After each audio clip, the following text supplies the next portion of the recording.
안녕하세요. 피셔인베스트 피셔입니다. 여러분 혹시 맥쿼리인프라라는 주식을 아십니까? 2011년부터 약 10년간 4배 정도가 오른 기업이고요. 배당 수익률이 연 최소 4에서 5% 이상 나오기로 유명한 대표적인 배당주입니다. 맥쿼리인프라의 비즈니스 모델은 그림처럼 전국의 철도, 고속도로, 터널, 교량, 항만 등을 건설하고요. 여기에 통행료, 이용료 등을 받아서 수익을 내고 주주에게 이익을 배분해주는 이런 구조입니다. 사실상 국가가 해야 될 인프라 투자라 그러죠. 이거를 민간 기업이 대신하고 최대한 이익을 남겨서 주주들에게 배분하는 구조입니다. 주주의 입장에서는 굉장히 좋은 기업이지만 사실 전체 국민의 입장에서는 비싼 통행료를 계속 내야 하므로 좋은 기업이라고 볼 수만은 없죠. 그럼 민영화되지 않은 우리나라 공공기업들은 어떨까요? 완전 반대입니다. 그림은 한국가스공사의 연도별 배당액입니다. 그림 보시면 심심치 않게 무배당도 하죠. 어차피 공기업은 사익이 아니라 공익의 추구가 목적이기 때문에 주주에게 주는 배당은 사실 큰 의미가 없습니다. 대신에 국민들에게 돌아가는 이익은 전기, 수도, 가스 등의 공공요금의 가격이 너무 급격하게 인상되지 않는다는 부분, 이거겠죠. 그리고 또 가장 수혜를 보는 그런 입장에 처한 사람들은 바로 공기업에 근무를 하는 직원이죠. 정년이 보장되고 급여도 높고 또 법으로 정해진 복지 혜택도 전부 누릴 수 있기 때문에 신의 직장으로 불리죠. 자, 경제 채널이니까 잠시 실전 투자적인 이야기로 들어가 보면 최근에 공공기업들의 민영화에 대한 이야기가 나오는데, 그럼 민영화가 되면 우리나라 공기업들 반드시 매수를 해야 할까요? 어차피 전기, 수도, 가스 등은 반드시 사용할 수밖에 없기 때문에 매출의 변화도 크지 않을 거고 적절한 배당만 지속된다면 사실 이것만큼 좋은 비즈니스 모델은 거의 없거든요. 미국 기업들이나 또는 우리나라 맥쿼리인프라처럼 기업의 CEO가 주주의 이익을 위해서 배당을 계속 늘려준다면 사실 민영화될 때 전 국민은 사실 누구나 무조건 우리나라 공공기업은 한 주씩이라도 매수를 해야 하는 기업이 되겠죠. 그러나 우리나라의 경우 낙하산 방식으로 CEO가 들어서기 때문에 사실 좀 글쎄입니다. 아직까지 우리나라 CEO들은 주주의 이익을 최우선으로 하고 배당을 늘려주려는 생각을 잘 하지 않죠. 그것이 공기업일지라도 마찬가지입니다. 그래서 CEO의 배당 성향과 가치관 이런 것 등을 보고 결정을 해야 되고, 만약에 뭐 낙하산으로 떨어지는 CEO다 그러면은 절대 투자를 해서는 안 되겠죠. 다시 본론으로 돌아오겠습니다. 이렇게 공공기업을 민영화하는 것처럼 특정한 기업이나 이런 자산을 자본주의가 지배하도록 만드는 것을 금융화라고 부르거든요. 금융화는 공공기업뿐만 아니라 뭐 개인들이 주택을 소유하는 문제부터 국가에서 정책을 지정하는 것까지 확장되고 있습니다. 물론 우리도 소중한 한 표를 행사할 수는 있겠지만 결정권이 이제 특정인에게 위임되는 것일 뿐, 우리가 할 수 있는 더 적극적인 대처는 금융화의 흐름을 파악하고 과거 역사를 분석해서 우리가 가질 수 있는 경제적인 수익을 얻을 기회를 잡는 거겠죠. 우리보다 금융의 역사가 긴 영국에서 1944년 이후 어떻게 금융화가 진행되고 있고 우리는 그 이후에 어떤 역사적인 교훈과 투자의 기회를 잡아야 하는지 알 수 있는 책이 있습니다. 소개해드릴 책은 금융도둑 99%는 왜 1%에게 빼앗기고 빚을 지는가 라는 제목의 책입니다. 이 책의 저자 그레이스 블레어클리는 사회운동적인 견해도 중간중간 설명하고 있지만 실제 우리가 얻을 수 있는 교훈은 영국 경제 역사와 우리의 미래, 투자의 방향입니다. 그러면 옛날 얘기처럼 재밌게 설명드릴 테니까 한번 들어보시기 바랍니다. 1944년 브레턴 우즈에서는 세계 금융 질서를 새로 만드는 회의가 열립니다. 어떻게 정했냐? 당시 세계 모든 통화는 정해진 환율로 달러에 고정을 하게 고정 환율제로 변경이 됐고요. 뭐 예를 들어서 프랑스 1프랑과 1달러의 환율이 계속 고정되는 이런 원리죠. 그리고 금 1온스당 35달러로 역시 금과 달러가 고정이 됩니다. 그리고 이것을 미 연방준비제도죠. 얘네들이 감독하기로 결정을 한 게 바로 1944년에 브레턴 우즈 협정이라는 겁니다. 사실 이때 영국의 대표단으로 협정에 참여한 사람은 그 유명한 케인즈입니다. 케인즈는 미국을 견제하기 위해서 세계 공용화폐인 방코르화를 만들고 이걸 기축통화로 쓰는 제안을 했습니다. 하지만 2차 세계대전 이후에 미국의 힘이 굉장히 막강했거든요. 그렇기 때문에 미국의 대표 화이트가 제안한 달러의 기축통화 제안이 채택이 되게 되죠. 자, 이렇게 브레턴 우즈 협정이 가진 의미는 이전까지 글로벌 환율 변동을 일으키던 게 바로 글로벌 투기 자금이거든요. 이런 움직임이 완전히 봉쇄되었다는 측면입니다. 고정 환율제가 되면서 투기 자본이 이동하기 어려워진 거죠. 자, 이게 무슨 소리냐? 1929년 미국의 대공황 이전까지만 해도 세이의 법칙이라는 자유방임주의가 경제 논리였고, 이게 또 정치적이든 경제든 이것들을 지배해왔습니다. 공급이 줄면 제품의 가격이 오르죠. 그러면서 소비가 줄어서 경기가 침체되고, 공급이 늘어나면 제품의 가격이 당연히 내려가면서 소비가 늘어서 경제가 살아난다. 뭐 이런 단순한 이론이거든요. 그래서 정부의 간섭 없이 자유롭게 이 자본가들의 손에 경제를 맡겨두면 보이지 않는 손에 의해서 알아서 경제가 움직인다. 이게 바로 세이의 법칙이고요. 이것이 당시에 세상을 지배해왔던 이 경제 이론이죠. 그것 때문에 실제 영국은 18세기에 산업혁명이 펼쳐졌죠. 그리고 나서 노동력이 굉장히 넘쳐나게 됩니다. 하지만 일자리가 부족해서 노동자들의 처우가 형편이 없었어요. 당시에 영국 근로자들의 하루 평균 노동시간은 16시간이었다고 합니다. 그리고 아이들 또한 뭐 거의 12시간씩 일을 했대요. 오죽하면 1802년에 어린이들의 노동시간을 아침 6시부터 저녁 9시까지로 제한한다. 이런 법이 생겼습니다. 사실 이것도 지금 생각하면 굉장히 말이 안 되죠. 자라나는 아이들을 6시부터 밤 9시까지 일을 시킨다니까 굉장히 말이 안 되는데 당시 영국은 그랬습니다. 그 전에 엘리자베스 여왕 시절에는 실업률을 줄이기 위해서 불량자들 있죠. 이런 분들의 귀를 자르기로 했던 게 바로 영국이거든요. 물론 뭐 영국이 야만이다가 아니라 과거에 그렇게 이제 불량자 문제, 그러니까 실업 문제에 예민했다 이겁니다. 그리고 또 우리가 사회주의나 공산주의 사상으로 오해하고 있는 게 바로 마르크스의 자본론인데 이것 또한 1867년에 영국의 노동자 계급의 어린아이들의 처참한 생활을 보고 마르크스가 이것을 개선하고자 영국 사회에 비판하는 내용을 담은 이 내용이 주입니다. 어쨌든 이렇게 17세기, 18세기 산업혁명 이후 1929년에 미국에서 발생한 대공황 이전까지 사실상 노동자가 아닌 자본가 중심의 시대였기 때문에 세이의 법칙, 즉 수요 공급의 논리가 모든 것을 지배해왔다면 2차 세계대전이 끝날 무렵인 1944년 브레턴 우주 협정 이후에는 케인즈의 경제 이론이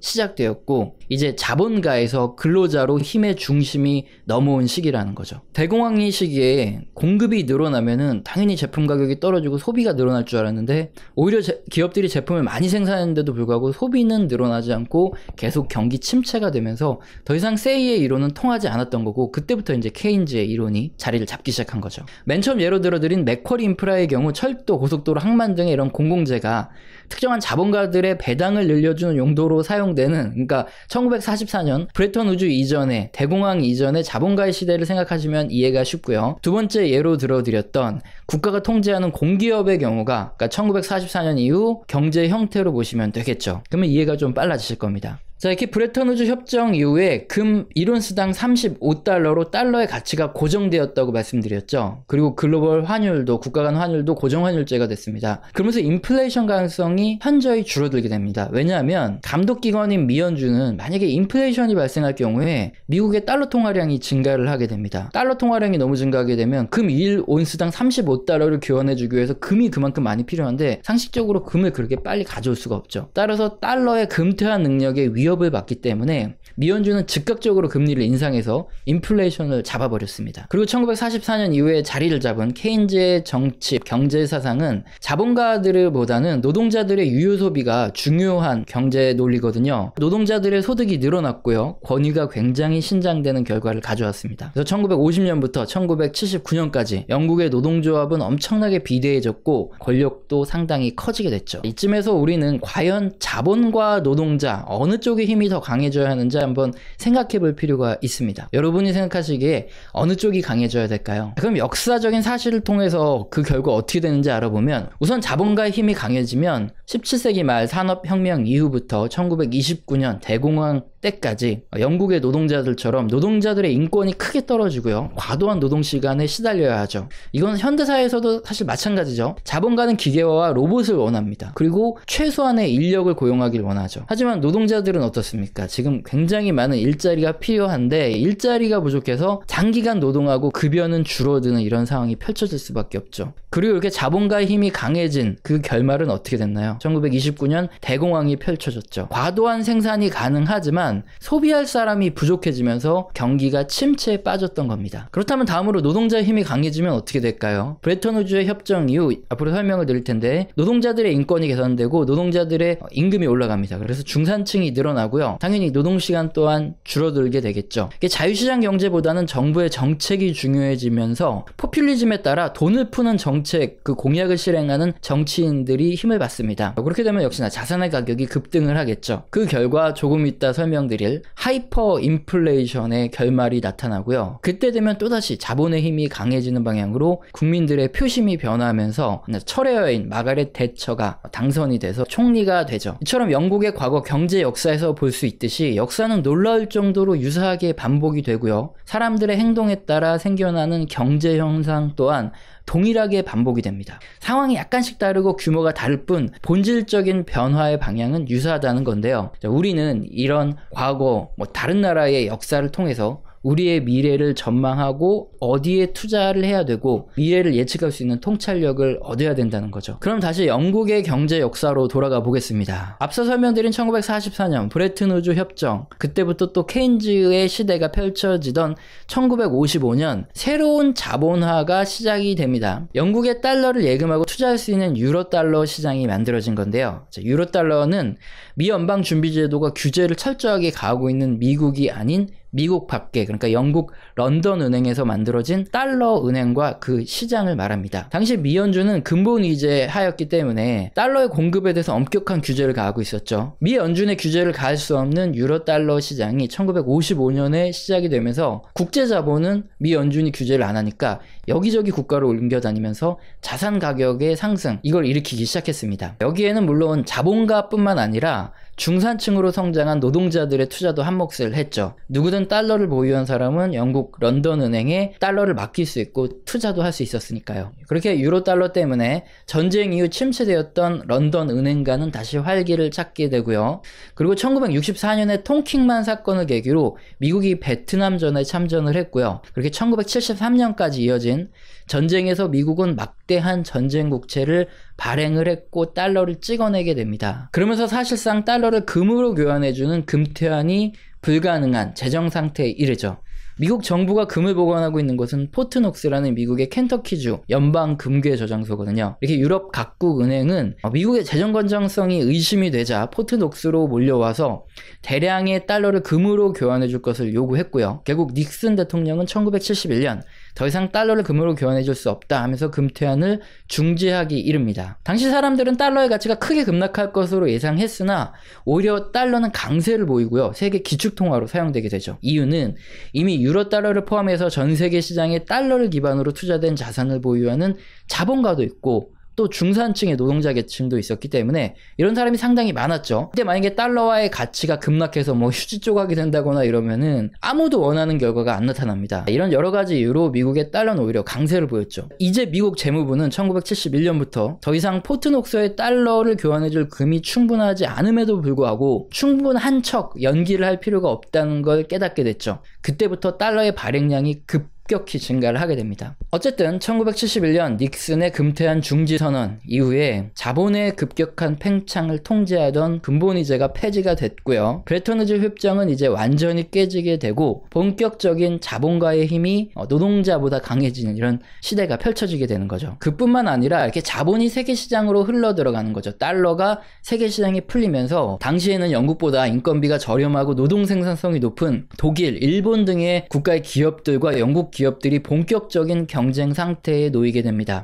누가 더 저렴하고 품질이 좋은 가성비 있는 제품을 만들어내느냐에 따라서 기업과 노동자들의 운명이 결정됐는데요. 당시 영국은 노동조합의 힘이 굉장히 강해지고 복지가 강했기 때문에 이렇게 인건비가 비싼 영국 기업들은 이미 독일과 일본 기업들의 상대가 되지 않았습니다. 그 결과 1970년대 영국은 유럽의 병자로 불렸어요. 경제가 굉장히 안 좋았습니다. 그리고 1980년까지 1973년, 1978년 두 번의 석유 파동으로 발생한 스태그플레이션, 인플레이션은 굉장히 심해지는데 경기는 침체되는 이런 상황은 당시까지 세계 경제를 이끌어왔던 케인즈의 경제 이론을 완전히 무너뜨리게 됩니다.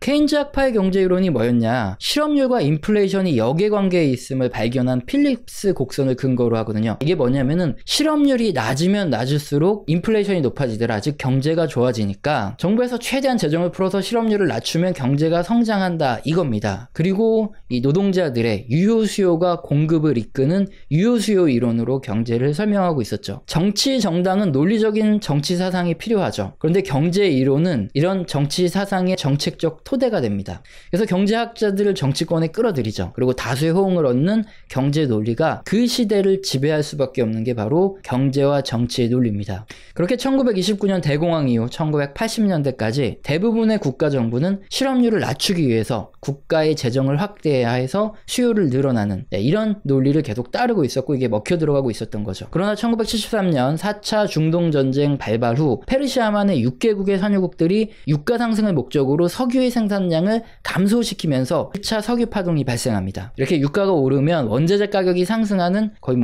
초인플레이션이 나타나고 경기가 침체되기 시작했던 거죠. 이때 각국 정부는 그동안 통하던 케인즈 이론을 근거로 정부에서 돈을 추가로 풀어서 경제를 살리려 했죠. 하지만 오히려 인플레이션이 더 심해지고 경제는 더 심각한 위기로 빠지고 하이퍼 인플레이션이 발생합니다. 자, 이게 바로 인플레이션이 굉장히 심한데 경기는 침체되는 스태그플레이션 상황에서 케인즈의 경제 이론은 먹혀 들어가지 않았죠. 그리고 인플레이션에 고통받던 사람들은 해결하지 못하는 정부의 경제 정책을 비난하기 시작합니다. 기업들의 국제 경쟁력이 상실되면서 영국의 기업들 또한 굉장히 위기에 빠져 있는 상황에서 당시 영국의 노동조합들은 끝까지 파업하면서 투쟁을 계속하죠. 급기야 글로벌 투자 자본 자체가 영국에서 독일이나 일본으로 이동하기 시작하면서 영국의 기업들마저 도산하는 사태가 벌어집니다. 자, 이렇게 1970년대부터 1980년대까지 영국에서는 다수의 실업자들이 생겨나고 경제가 망가져가는 이런 상황이 펼쳐졌는데 노동조합들은 계속 파업을 했거든요. 이러면서 노동조합들은 자신들만의 이익을 추구하다가 영국 경제를 망친다는 이런